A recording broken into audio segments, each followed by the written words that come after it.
জানো তো কিছু কিছু জিনিস তোমার লগে শেয়ার করতে আমার বহুত ভাল লাগে। আর কে কে কুলের আচার খাইতে পছন্দ করো সবার আগে এটা কমেন্ট করে জানাও। এখানে কুল চালতে ধনেপাতা কাঁচা লঙ্কা আর নুন নিয়ে আমরা ঢেঁকির পাড়ায় যাইতেছি।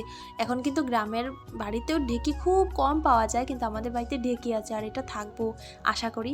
আর আমগরে কিন্তু ছোটো থাকতে ঢেঁকি পাড়াইতে দিত না, কারণ একবার বনু কী করছিল, কাকির হাতে মানে ঢেঁকি ফেলাই দিয়েছিল, ব্যথা পাইছিল।